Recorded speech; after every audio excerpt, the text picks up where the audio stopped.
आप सब कैसे हो। आज हम लोग क्लास 9th का कॉमन एनुअल स्कूल एग्जामिनेशन 2022-23 का सब्जेक्ट साइंस का क्वेश्चन पेपर को सॉल्व करेंगे, जिसमें कि फर्स्ट क्वेश्चन बच्चों लिखा हुआ निम्नलिखित में कौन सा रासायनिक परिवर्तन का उदाहरण नहीं। अंडरलाइन करें बच्चों, उदाहरण नहीं है, इंग्लिश में बोलेंगे केमिकल चेंज।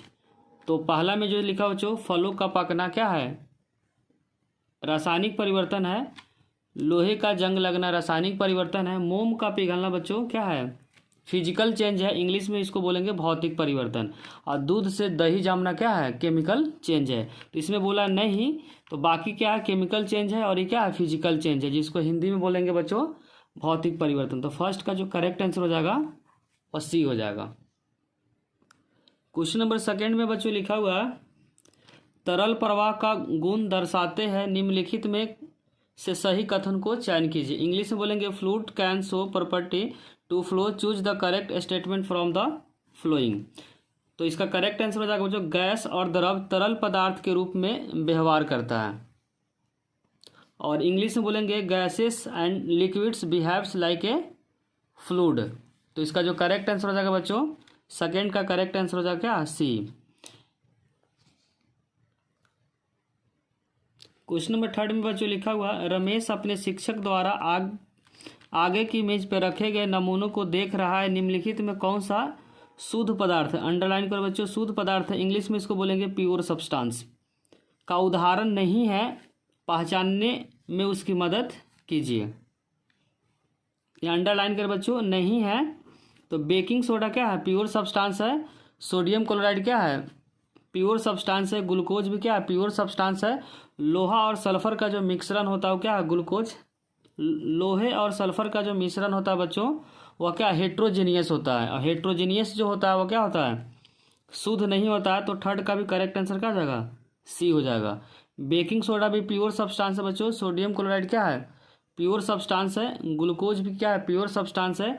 जबकि लोहे और सल्फर का जो मिश्रण है वो क्या, हेट्रोजीनियस है। इसीलिए थर्ड का भी करेक्ट आंसर हो जाएगा सी।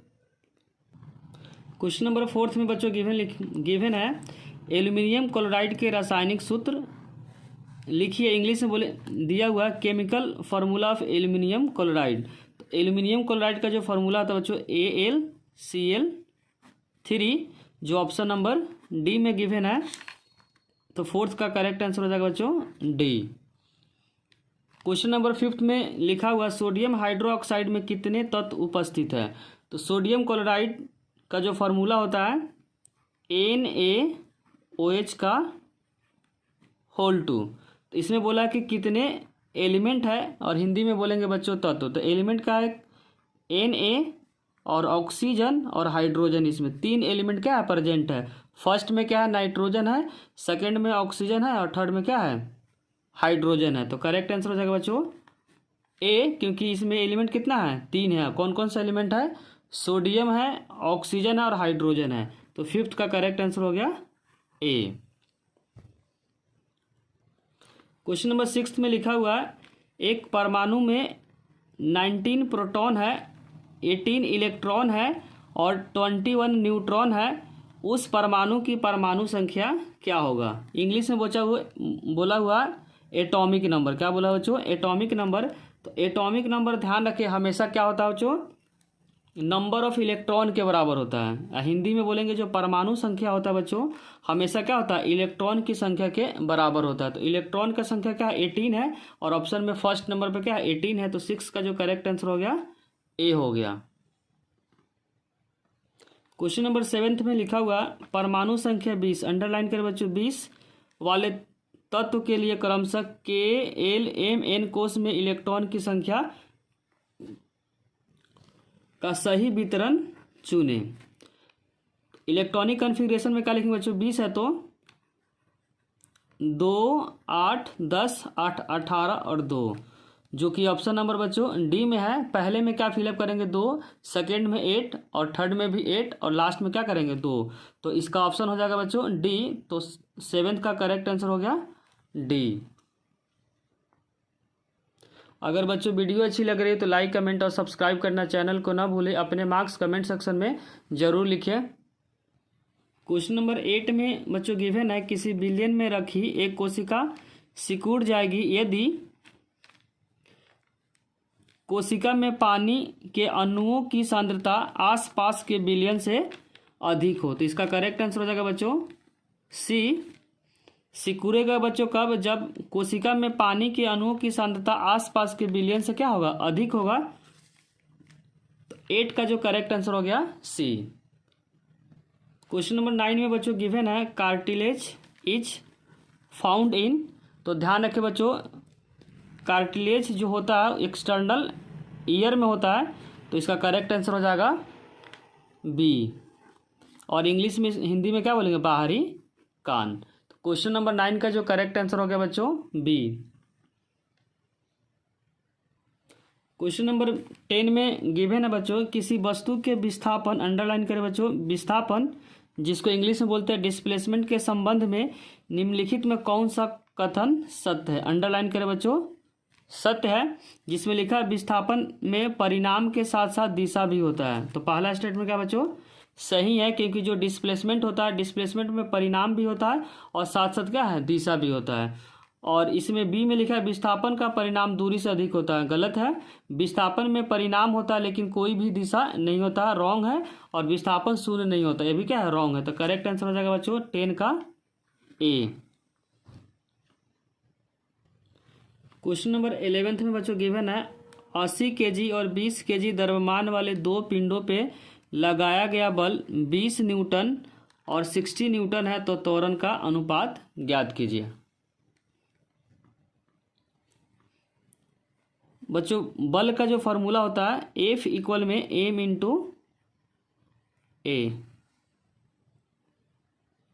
बच्चों इसको m1 मान लेते हैं, इसको m2 मान लेते हैं, इस पहले वाले फोर्स को F1 मान लेते हैं और दूसरे वाले फोर्स को F2 मान लेते हैं। उसके बाद हम लोग इस फार्मूला में पुट करके क्या निकालेंगे? त्वरण का रेशियो निकालेंगे। पहले वाले केस में अप्लाई करेंगे बच्चों F1 इक्वल में हो जाएगा m1 इंटू A1। F1 क्या बच्चों? 20, तो यूज करेंगे 20। m1 कितना? 80 इंटू A1। तो यहाँ से A1 हो जाएगा 20/80। उसी तरीके सेकेंड केस में हो जाएगा बच्चों F2 इक्वल में हो जाएगा m2 इंटू A2। m2 क्या है बच्चों? m2 है 20 और A2 क्या है?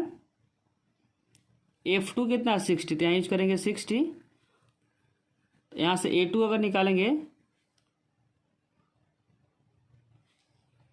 तो जाएगा 60/20। 0 0 कट जाएगा 2 से 3 नंबर पे।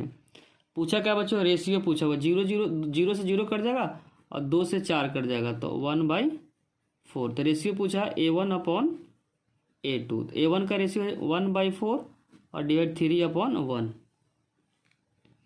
तो यहाँ 1 इंटू 1 और हो जाएगा बच्चों 3 इंटू 4, तो 1 डिवाइडेड बाई 12। तो रेशियो हो जाएगा बच्चों 1/12।